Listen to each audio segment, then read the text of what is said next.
अहियापुर में बीते दिनों हत्या हुआ, उसके बाद से राजद के जो है सुधाकर सिंह सांसद 8 दिनों बाद पहुंचे और वहां पर जनता ने उनका विरोध किया। क्या कहेंगे? विरोध तो उनका सभी जगह हो रहा है। अहियापुर में तो इतना बड़ा दर्दनाक घटना हुआ, इन्हीं के मतलब अंग कहे जाने वाले, पता नहीं नाम क्या है, हम तो नहीं जानते हैं, वो शायद राजद के नेता है। उन्होंने 5 लोगों को गोली मार दिया और सुधाकर सिंह जी के ही बल पे। और ये लोग हमेशा, ये तो लालू जी के राज से ही संरक्षण देते हैं गुंडाओं को, तो ये कहेंगे क्या? अगर गलत करेंगे तो जनता तो जान गई है, तो जनता तो विरोध करेगी ही।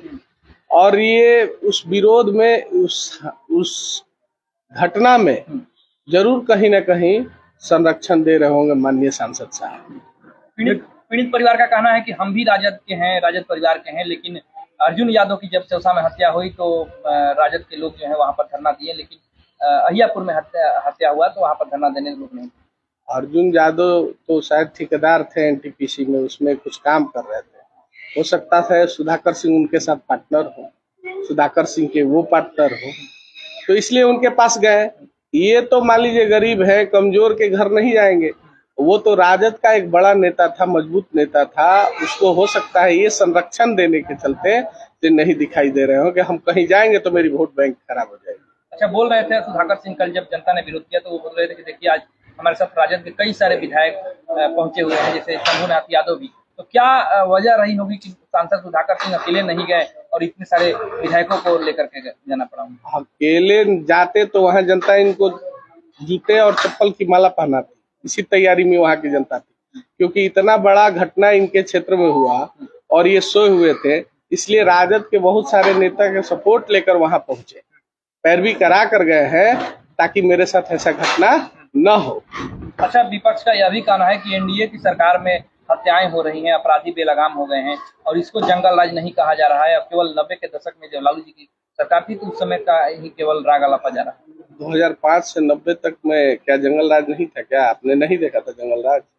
जंगल राज तो लालू जी के ही राज में जंगल राज घोषित हुआ था बिहार। ये तो सुशासन की सरकार है।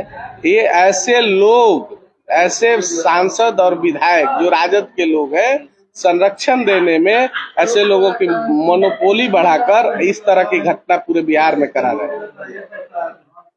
अच्छा, तो क्या लगता है कि मतलब जो महागठबंधन के लोग हैं वही इस तरह की वारदातों में शामिल है? बिल्कुल, ये लोग संरक्षण देने में मास्टरमाइंड है, किसी का पैसा इन लोग को मिलता है, ये लोग उगाही करते हैं, जरूर कहीं ना कहीं यहाँ के सांसद। अच्छा, पिछले दिनों विक्रमगंज में जब प्रधानमंत्री मोदी जी जनसभा को संबोधित करने आए थे तो आप भी सैकड़ों गाड़ियों के काफिला के साथ वहां पर पहुंचे थे। कैसा रहा कार्यक्रम वहां पर आपको? मैंने अपने जीवन काल में एक कुंभ में इतनी बड़ी भीड़ और कल नरेंद्र मोदी जी के सभा में इतनी भीड़, मैंने अपने जीवन में 4 घंटा मैं खुद जाम में फंसा था, तब वहां से निकला हूँ। और जाने के समय मुझे 3 घंटा लगा वहां पहुंचने के लिए। पैदल चलने में इतना जाम था, इतने लोग थे, पैदल चल रहे थे, जितने लोग आ रहे थे उससे ज्यादा लोग जा रहे थे इस सभा माननीय नरेंद्र मोदी को देखने के लिए। इतना बड़ा मैंने कभी। सुधाकर जी को खाली कुर्सियां कहा? सुधाकर सिंह के इसलिए कि अभी उनको कांग्रेस के राष्ट्रीय अध्यक्ष आए थे तो उनको कुर्सी नहीं दिख रही थी, क्योंकि यहाँ के तो विधायक बोलते थे कि सीटी मारते हैं तो भीड़ जुट जाता है, लेकिन वहां तो खाली कुर्सी पड़ा हुआ था। ना सुधाकर सिंह जी को दिखा, ना यहाँ के विधायक को दिखा। विधायक यहाँ बोले कि कुछ लोग घर में बैठे थे, कुछ लोग नाली में बैठे थे, कुछ लोग रोड पे बैठे थे, कुछ लोग पेड़ पे बैठे थे। उसी दल के ना ये लोग नेता हैं, तो इन लोग खाली रात में सपना ही खाली का आता है। जहाँ देखते हैं कि खाली है, खाली है, खाली है, ये खाली वाले लोग हैं। ये लोग खाली ही जगह खोजते हैं। चुनाव में भी खाली रह जाएंगे? बिल्कुल खाली हो जाएंगे, वैकेंट ही रहना है इन लोग को। कहीं कोई, ये तो एक्सीडेंटल सांसद थे, आ गए, अब आने वाले नहीं। अच्छा, तेज प्रताप के मुद्दे पर क्या कहेंगे आप? उनको देखिए, वो पर्सनल लाइफ है, किसी की पर्सनल लाइफ पे हमको कोई नहीं करना है। उनकी व्यक्तिगत लाइफ है, उस पर क्या बोलना है। जब जिस तरह से उनको निकाला गया पार्टी से, ये तो गलत हुआ, फिर आने की संभावना भी बन रही है, ये तो बिल्कुल गलत हुआ है। इसलिए कि माननीय उनको लालू जी ने अपने परिवार का अंग से ही काट दिया, हटा दिया कि ये मेरे पुत्र ही नहीं है, हटा दिए, ये तो गलत है। इस बार क्या लगता है, एनडीए क्या, जो शाहबाद से एनडीए का एक तरह से सुपड़ा साफ हो गया था, क्या 2025 में अपने जो पुराने किले हैं उसको एनडीए वापस जीतने में कामयाब होगी? इसका पूर्णतः एनडीए ही दिखेगा। यहाँ कोई दिखने वाला नहीं है। राजद के लोगों से त्रस्त हो चुके हैं लोग। अभी आप देख लीजिए अहियापुर में जो घटना हुआ है, कौन किया है? राजद का ही नेता किया है। इस तरह का कौन दुर्दांत काम कर सकता है? ये एनडीए वाले नहीं करते हैं, ये राजद वाले ही ऐसे कर सकते हैं।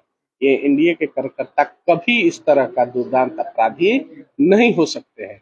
ये दुर्दांत अपराधी सिर्फ राजद में ही बैठे हुए हैं और राजद के नेता ही उन लोगों को संरक्षण देके इतना आगे ले जाते हैं, मोनोपोली बढ़ाते अच्छा, बक्सर सदर विधानसभा के बदलाव को लेकर के आपके पास क्या कुछ विजन है? क्योंकि आप सदर विधानसभा में काफी सक्रिय हैं। देखिए, यहाँ तो विधायक जी ने 10 साल में बहुत ही गलत किया है जनता के। ना कोई विकास का काम किया है, ना कुछ काम किए हैं। जितनी भी एनडीए की तरफ से योजनाएं हुई हैं, वो सारी योजनाएं गिनाने में लगे हैं माननीय विधायक जी और सांसद जी। ये सब हम लोग किए हैं। ये लोग तो काम करने वाले हैं नहीं। यहाँ मुख्य सड़क जो है विधानसभा में, बहुत सारे गांव में इतना जर्जर स्थिति है सड़क का, उसको पहले तो ठीक करना है। शिक्षा व्यवस्था में यहाँ अच्छा करना है बच्चों के लिए, जिसके लिए हम लोग आगे काम कर रहे हैं। विधायक जी ने कहा था कि ये जो सड़क है जासो नदाव जगदीशपुर होते हुए डुमराव जाती है, ये अगर नहीं बनेगी तो मैं चुनाव नहीं लड़ूंगा। अभी तो नहीं बना है, तो अब तो 2 महीने में पता चल जाएगा चुनाव लड़ेंगे कि नहीं लड़ेंगे।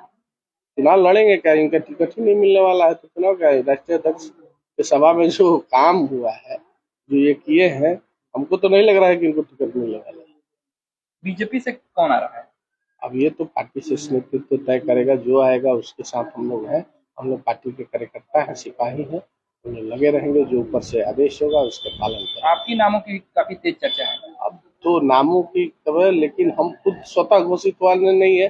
पार्टी ऊपर से किसको क्या करेगी वो शीर्ष नेतृत्व तय करेगा, हम लोग कुछ नहीं कर सकते। माना जाए कि अमित पांडे इस बार बक्सर हम का लोग कायाकल्प पार्टी करने के वाले हैं। नहीं, हम लोग पार्टी के सिपाही हैं। जो आएगा उसका वेलकम है, उसके साथ